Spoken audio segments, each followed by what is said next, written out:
नमस्कार, माझं नाव कारभारी सांगळे, वडगाव शिन्नर, कृषीभूषण शेतकरी आहे. आणि हे आपल्याला म्हणजे कधी ही आयडिया आली किंवा कल्पना आली की आपण एक्झॉटिक व्हेजिटेबल्स घ्यावेत? आता 2002 पासूनच बलकनाना आम्ही आमचं असं चालू होतं काही शेतकऱ्यांचा ग्रुप करायचा, म्हणजे गट स्थापन करायचा. एक 10-12 लोकांचा गट स्थापन करायला आम्हाला 4 वर्ष लागली. शेतकरी एकत्र येत नव्हते, परंतु नंतर आम्ही एकत्र आलो, शेतकरी बचत गट स्थापन केला. नंतर असं वाटायला लागलं की आम्ही 7-8-10 लोकच आहे, आपण मोठं काम केलं पाहिजे. मग 3-4 गावचे लोक एकत्र येऊन आम्ही एक शेतकरी मंडळ स्थापन केलं. त्यातही परत आम्हाला एका प्रशिक्षणात असं समजलं की शेतकऱ्यांची प्रोडक्शन कंपनी पाहिजे. मग आम्ही एकत्र येऊन देव नदी व्हॅली ॲग्रिकल्चर प्रोडक्शन कंपनीची स्थापना केली. तिचे जवळजवळ आता 850 सभासद आहे. पुढं जाता जाता आम्हाला मार्केटिंगमध्ये आता आमच्याकडं सगळं झालं. पाणी आलं, कॅनॉल पाहिलं सर तुम्ही, आम्ही आता युवा मित्राच्या माध्यमातून तो कॅनॉल आम्ही केला. आमच्याकडं पाणी आलं, मग पिकवायचं काय हे डोक्यात आमच्या समजा ना. पण मग आम्ही जेव्हा बाहेर आपल्या दौरा केला त्याचं समजलं की जे विकतं ते शेतकऱ्यांनी पिकवलं पाहिजे. आणि म्हणूनच मला वाटतं आमच्या या शब्द प्रयोगामुळे शासनानं बी ते विकेल ते पिकेल योजना. तर आम्ही त्यावेळेस हे लोकांना सांगत होतो का आता आपण, म्हणून मग आम्हाला एक्झॉटिक व्हेजिटेबल त्याच्या मार्केटिंगमध्ये एक दिसलं आणि आम्ही ते तिथून घरी आल्यावर उचललं. सुरुवातीच्या काळात कसं राहिलं, म्हणजे एकदमच पीक काय म्हणूया की जास्त उत्पन्न मिळालं की खर्च जास्त वाढला? सुरुवातीचा काळ कसं? तसं आमचं माझ्याकडं द्राक्ष बागायत शेतकरी होतो, आम्ही डाळिंब शेतकरी होतो. पण दिवसेंदिवस डाळिंबात प्रॉब्लेम यायले, द्राक्षामध्ये बी सुनामी, फयान असे 2 वादळं लागोपाठ झाले आणि त्यामध्ये माझी द्राक्ष बाग पूर्णपणे खर्च करून फेल गेली. तर आम्ही जेव्हा ते जे एक्झॉटिक व्हेजिटेबलचं पाहायला गेलो तर तिथे असं पॉलिहाऊसमध्ये होतं. तिथे आम्हाला असं वाटलं की आमच्याच्यानं होणार नाही. पण मी येताना तिथून ब्रोकोलीचे बियाणे घेऊन आलो, 20 पुड्या घेऊन आलो.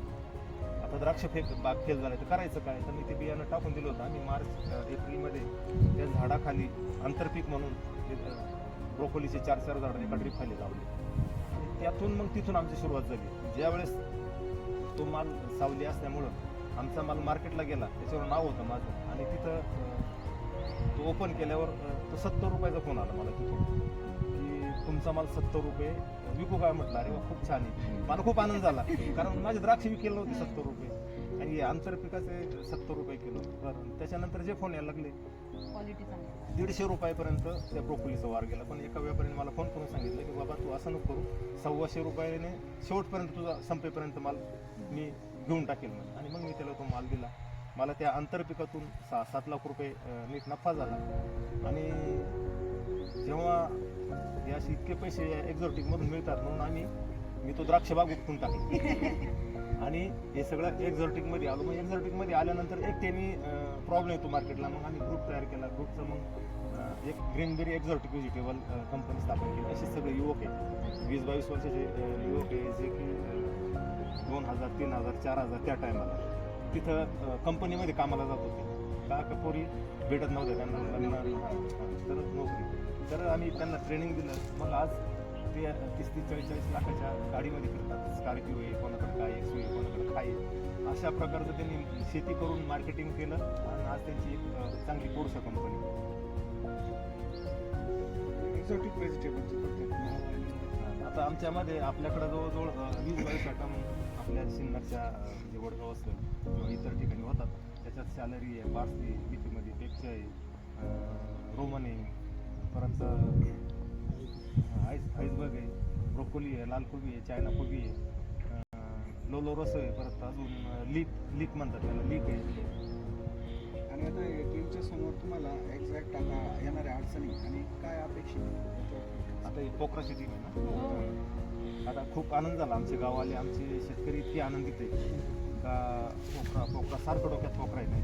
कारण आता एक एक्झाम्पल सांगतो. आम्ही ज्या शेडनेटमध्ये आंतर लागवडीसाठी जो तुमचा काही तुम्ही निधी देणार आहे, तुम्हाला वाटतं खूप कमी. पहिलं याच्यामधून 2-2.5 लाख रुपये एकरी देत होते लागवडीसाठी. पॉलिहाऊस असेल, शेडनेट असेल, तर तो निधी खूप कमी पोखराच्या मानाने. आता आपण ज्या गाईडलाईन्स आहेत त्याच रेफर पुण्यामध्ये पोखराचं कोण आहे? पुण्याचं तसं नाही. आपण काय करतो की ज्या प्रकल्पाच्या ज्या गाईडलाईन्स आहे आपण त्या एकात्मिक फलोत्पादन विकास अभियानच्या ज्या पुण्याच्या गाईडलाईन निघतात कृषी आयुक्त हे तर त्याचं तर जास्त आहे ना मग. लागवडीचा हो हो जास्त. कारण सुनील पोटे आणि मी हां जेव्हा जाणून गेलो प्रॉब्लेम हां तर